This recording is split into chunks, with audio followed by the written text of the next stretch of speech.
नमस्कार, जय श्री कृष्ण, राधे राधे। मेरा नाम है शालिनी। 11 अगस्त 2025। एक बार फिर ऐसी घटना जिसको सुनने के बाद इंसानियत पर से भरोसा उठ गया।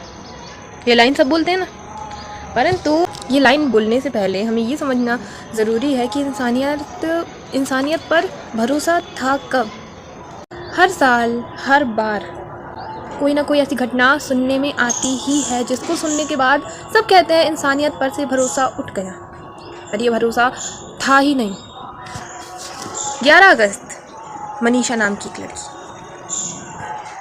सबसे पहली बात कि यहाँ पर बात ये नहीं है कि लड़की छोटे कपड़े पहनती थी, लड़की लड़कों से बात करती थी, देर रात को घर आती थी या पार्टियाँ करती थी। ऐसी कोई बात नहीं है, क्योंकि मनीषा बहुत ही सुलझी हुई और बहुत ही प्यारी लड़की थी। इसलिए जितनी भी फ़ोटोज़ हैं सब में वो सूट सलवार और मर्यादा में रहने वाले कपड़े पहने हैं। इसलिए समाज की वो घटिया सोच जो यहाँ आ जाती है कि लड़की की ही गलती हुई होगी या लड़की ने ही इनविटेशन दिया होगा, उस सोच को सबसे पहले बंद करना और ध्यान से सुनना। 11 अगस्त, 19 साल की मनीषा जो अपने परिवार की आर्थिक स्थिति को सुधारने के लिए प्ले स्कूल में पढ़ाया करती थी, एक दिन उसे पता चलता है कि बीएससी नर्सिंग के कॉलेज में फॉर्म भरे जा रहे हैं। उसने बाकायदा अपने पिता को फ़ोन किया और बताया कि पापा आज ना घर आने में कुछ देर हो जाएगी क्योंकि कॉलेज जाना है फॉर्म भरवाने के लिए। वो बिना बताए भी जा सकती थी, परंतु इस चीज़ से ये समझ आता है कि वो किस तरह की लड़की थी। वो अगर कुछ भी करेगी, कहीं पर भी जाएगी तो अपने माता पिता को बताकर ही जाएगी। मनीषा कॉलेज के लिए गई। उसके पिता संजय ने भी ज़्यादा चिंता नहीं की, क्योंकि उन्हें क्या पता था कि ये दरिंदे रात में ही नहीं दिन में भी घूमते हैं। मनीषा कॉलेज गई। संजय के पास कॉलेज जाने के बाद एक बार फ़ोन आया मनीषा का। जैसे ही वो फ़ोन आया, संजय के फ़ोन रिसीव करने से पहले या बाद में वो फ़ोन कट गया। संजय को अब चिंता हुई कि उसकी बेटी मनीषा कहाँ है। तब संजय ने दोबारा मनीषा के फ़ोन पर कॉल किया, पर फ़ोन बंद आ रहा था। इतनी देर तक मनीषा घर के बाहर कभी नहीं रही है, फ़ोन भी स्विच ऑफ है। ये सारी चीज़ें देखकर, सोचकर, समझकर उसके पिता ने तुरंत ही जहाँ पर भी वो थे वहाँ से वो कॉलेज गए। सबसे पहले उनने खुद पता करने की कोशिश की कि आखिर मामला क्या है। वो गए कॉलेज में। वो कॉलेज में गए अपनी बेटी की पूछताछ करने के लिए कि आखिर उनकी बेटी है तो है कहाँ। पर जैसे ही वो कॉलेज गए, वहाँ पर 3 लोग शराब पिए बैठे हुए थे और उन्होंने कहा कि मनीषा तो आज कॉलेज आई ही नहीं।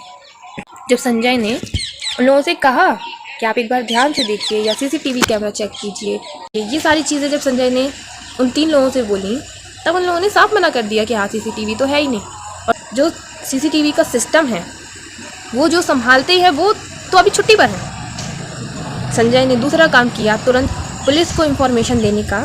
पुलिस तुरंत ही कॉलेज के पास आई और संजय ने उन्हें सब कुछ बताया, उनकी बेटी कैसी है, कब से गायब है और कहाँ कहाँ गई थी, अभी कॉलेज के अंदर उन 3 लोगों की कैसी हालत है और उन्होंने क्या कहा। ने ये सारी की सारी बातें पुलिस वालों को बताई। पुलिस कॉलेज के अंदर गए, उन्होंने बिल्कुल नॉर्मल, बिल्कुल साधारण सी पूछताछ की, क्या मनीषा कॉलेज आई है। जब उन लोगों ने कहा कि नहीं वो नहीं आई, वो बाहर आ गए। उन लोगों ने संजय से भी यही कहा कि अंदर बैठे तीनों लोग यही कह रहे हैं कि मनीषा नाम की लड़की यहाँ पे आई ही नहीं। तो संजय ने उनसे बोला कि सीसीटीवी कैमरा चेक करवाइए या उन पर थोड़े से दबाव डालिए जिससे वो सच बोल दें। तो पुलिस ने एक बार फिर कोशिश की। वो अंदर गए, उन्होंने फिर से पूछा कि क्या सीसीटीवी की फुटेज मिलेगी या देख सकते हैं। तब उन लोगों ने जैसे संजय से कहा वैसा ही पुलिस वालों से कह दिया। पुलिस ने भी कड़ी पूछताछ करने की जगह उनकी बातों पर यकीन कर लिया और उनकी बातों को सच मान लिया। और जब संजय ने पुलिस वालों से कहा कि आप लोग अच्छे से जांच पड़ताल क्यों नहीं कर रहे हैं, तब पुलिस वालों ने कहा कि आप चिंता क्यों कर रहे हैं, गई होगी आपकी लड़की किसी लड़के के साथ पार्टीज करने, कुछ दिनों में आ जाएगी अपनी शादी का कार्ड लेके आपके पास, आप ज़्यादा चिंता मत कीजिए। एक पिता जिसकी बेटी गायब है, वो जानना चाह रहा है कि उसकी बेटी है कहाँ, पता लगाना चाहता है। उसने पुलिस से भी उम्मीद की कि वो उसकी बेटी को ढूंढेंगे। पुलिस वालों के ऐसे कहने से एक पिता के दिल पर क्या बीती होगी, ये आप और मैं कभी भी नहीं जान सकते। 11 तारीख निकल गई, 12 तारीख निकल गई, मनीषा का कोई अता पता नहीं। 13 तारीख, 13 अगस्त 2025, मनीषा की बॉडी खेतों में पाई गई। जिस इंसान के खेत में मनीषा की बॉडी पाई गई, उन्होंने जैसे ही मनीषा की बॉडी खेतों में देखी, तुरंत पुलिस को इन्फॉर्मेशन दी। पुलिस खेतों में आई बॉडी को कस्टडी में लेने के लिए, और उन्होंने देखा कि मनीषा नाम की लड़की 2 दिन से गायब है, और अब ऐसे डेड बॉडी का मिलना, ऐसे बॉडी का मिलना। उन्होंने तुरंत संजय को फ़ोन किया और संजय को बुलाया कि क्या ये मनीषा है। तो जी हाँ, वो मनीषा ही थी।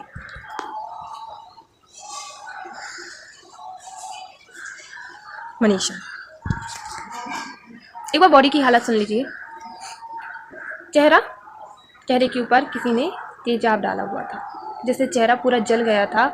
ये पता लगाना कि वो मनीषा है या कोई और लड़की थोड़ा मुश्किल था। उनके पिताजी ने भी मनीषा को उसके कपड़ों से पहचाना था। बॉडी के पार्ट्स गायब थे, सांस नली, खाने की नली, किडनी, यहाँ तक कि बच्चादानी। बॉडी के पार्ट्स गायब होना, चेहरे पर तेजाब का होना, बॉडी खेतों में पाई जानी, ये सारी चीज़ें साफ बता रही थी कि ये काम किसी इंसानी रूप में दरिंदे का था। ठीक है, इन सारी चीज़ों के बावजूद इस पूरी घटना को एक सुसाइड बताया गया।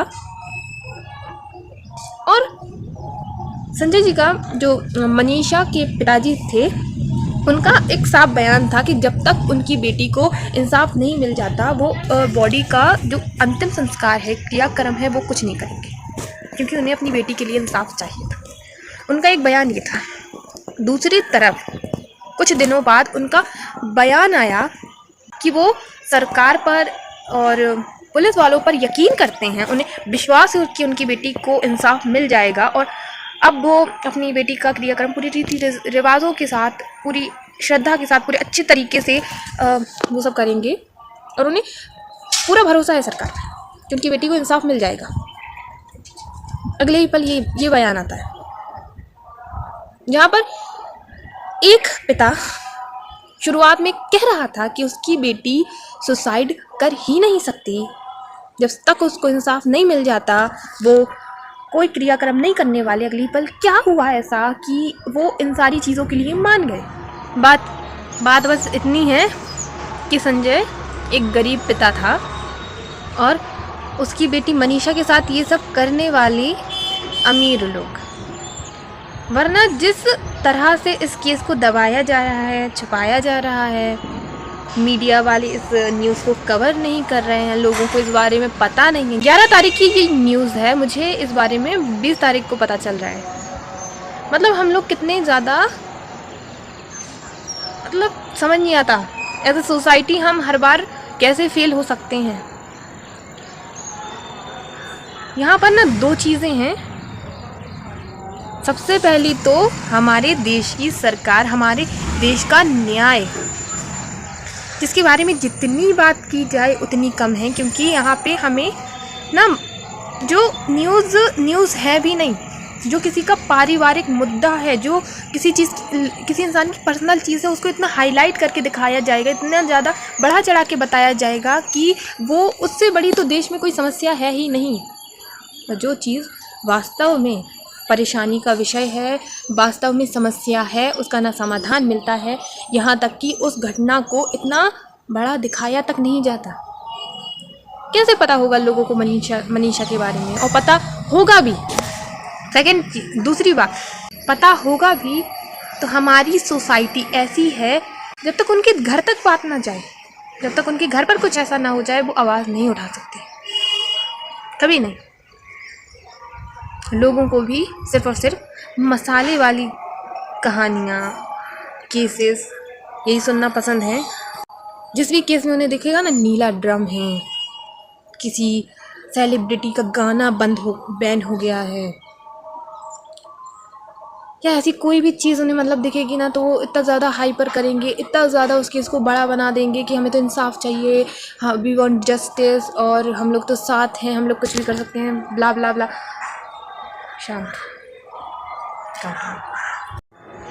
किस मुंह से कैसे कहूँ कि हमें इंसाफ चाहिए? किस मुंह से कहूँ यार, जब पता है कि इंसाफ नहीं मिलने वाला। कैसे कह दूँ मैं कि हमें इंसाफ चाहिए यार? कैसे भी करके हमें इंसाफ चाहिए।